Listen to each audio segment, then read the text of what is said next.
Limbah itu apa sih? Memangnya bisa membuat kerajinan dari bahan limbah keras? Terus, caranya? Ayo kita mulai belajar.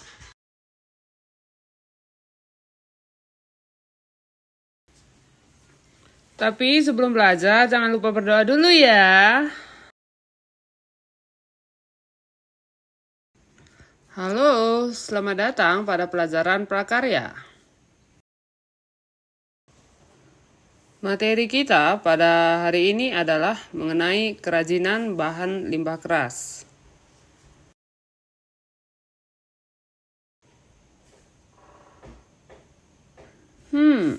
Limbah keras. Limbah keras itu apa ya? Terus, memangnya bisa membuat kerajinan dari bahan limbah keras? Kok selama ini belum tahu? Sebelum kita ke materi, mari kita simak capaian pembelajaran yang diharapkan untuk kita capai. Peserta didik mampu membuat produk kerajinan kreatif berdasarkan potensi lingkungan atau kearifan lokal dengan modifikasi bahan, alat, atau teknik sesuai hasil desainnya.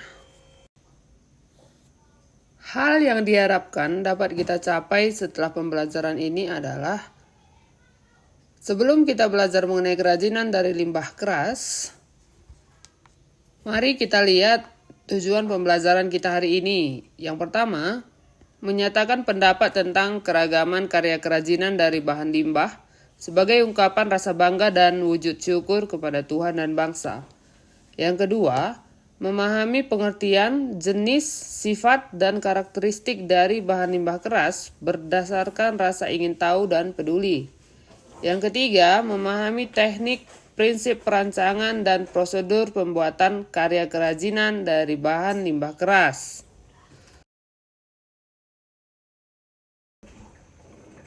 Limbah adalah bahan buangan yang tidak terpakai dari suatu kegiatan produksi yang akan berdampak negatif terhadap masyarakat jika tidak dikelola dengan baik.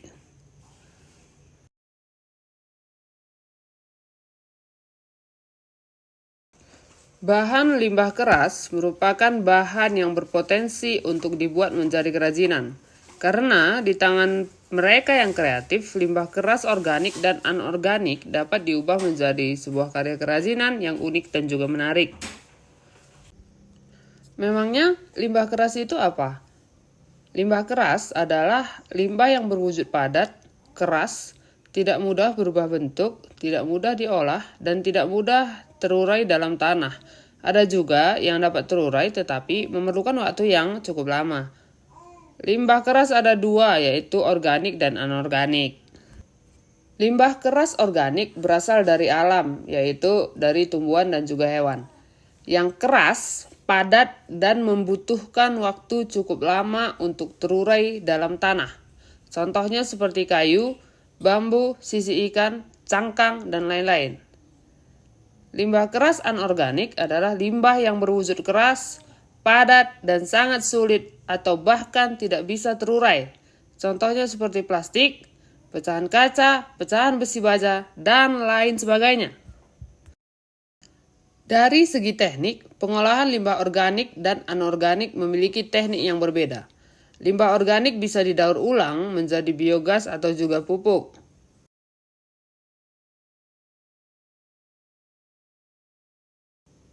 Sedangkan limbah keras yang ada di masyarakat dapat diolah menjadi karya kerajinan yang memiliki fungsi pakai dan juga fungsi hias. Sebelum dibuat kerajinan, limbah keras yang ada di masyarakat terlebih dahulu harus dilakukan pengolahan melalui 3 cara berikut. Yang pertama itu adalah sanitasi, yaitu pengolahan sampah terkontrol dengan sanitasi yang baik.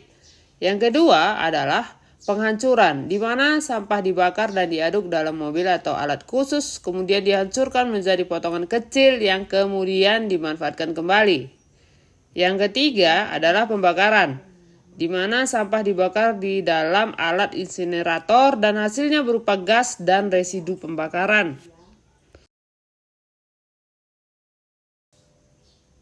Penggolongan limbah sebagai bahan kerajinan dapat kita bedakan menurut daerah dan juga kondisi wilayahnya. Misalnya daerah pesisir laut, hasil limbahnya dapat berubah cangkang kerang, tempurung kelapa, sisi ikan, tulang ikan. Kemudian di daerah perkotaan, contohnya limbah yang dihasilkan dapat berupa plastik bekas, pecahan kaca, pecahan keramik, dan potongan besi. Kemudian dari daerah pegunungan, hasil limbahnya dapat berupa limbah kayu pinus, kayu abasia. Kemudian dari daerah pertanian, biasanya limbahnya dapat berupa tulang-tulang hewan ternak. Limbah yang masih dapat dimanfaatkan dan juga masih dalam kondisi yang utuh, dapat kita olah menjadi sebuah karya kerajinan. Jika kita kreatif dan juga mampu menghasilkan karya yang unik, maka limbah tersebut sudah menjadi barang dengan nilai ekonomi yang juga tinggi. Dalam mengolah limbah, ada 3 prinsip yang harus kita pahami. Yang kemudian prinsip ini dikenal dengan prinsip 3R, yaitu reduce, reuse, and recycle. Adapun yang dimaksud dengan reduce adalah mengurangi jumlah pemakaian barang yang dapat mengakibatkan sampah. Kemudian reuse adalah menggunakan kembali barang atau benda yang kemudian masih bisa kita gunakan dengan manfaat yang sama. Yang ketiga, recycle adalah mendaur ulang limbah menjadi karya kerajinan tangan yang unik dan juga menarik, kemudian dapat menambah nilai ekonomis. Dalam mengolah limbah menjadi sebuah karya kerajinan, tentu saja ada beberapa proses yang harus kita lakukan. Seperti yang pertama, pemilihan bahan limbah yang akan digunakan. Kemudian, pembersihan atau pencucian limbah karena biasanya limbah merupakan bahan atau sampah buangan. Ketiga, pengeringan limbah yang sudah dicuci. Kemudian, pewarnaan limbah yang sudah kering. Selanjutnya, pengeringan setelah pewarnaan. Kemudian, penghalusan bahan agar siap kita pakai. Yang terakhir adalah membuat karya kerajinan dengan teknik seperti berikut, yaitu dipotong, dilem, digergaji, diamplas, dan juga lain sebagainya.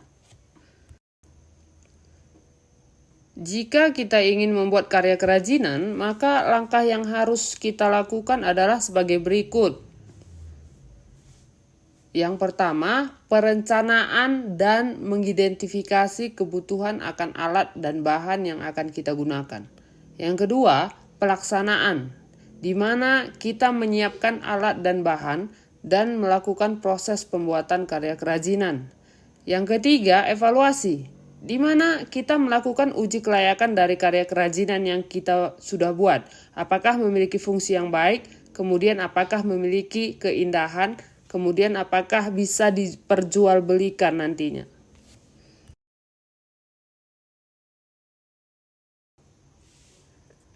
Berikut sudah saya lampirkan contoh kerajinan yang dihasilkan dari bahan limbah organik atau limbah yang berasal dari alam.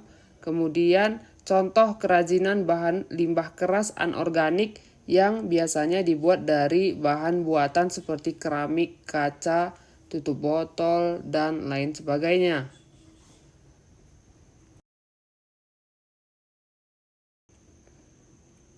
Agar pemahaman kita lebih baik lagi, maka berikut adalah contoh proses pembuatan kerajinan bahan limbah keras. Di sini saya buat contohnya adalah keramik. Proses pembuatan kerajinan dari limbah keramik yang pertama adalah keramik dipecah menggunakan palu sehingga ukurannya menjadi kecil. Kemudian kumpulkan warna yang sama. Yang kedua, buat sketsa pada vas yang akan ditempel, kemudian tempelkan pecahan keramik. Ketiga, tempelkan semua pecahan keramik sesuai pola.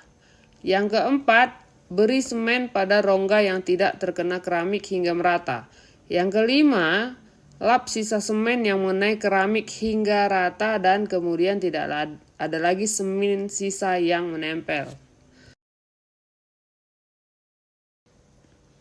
Nah, sekian pembelajaran kita hari ini. Semoga kita dapat menambah wawasan dan pengetahuan.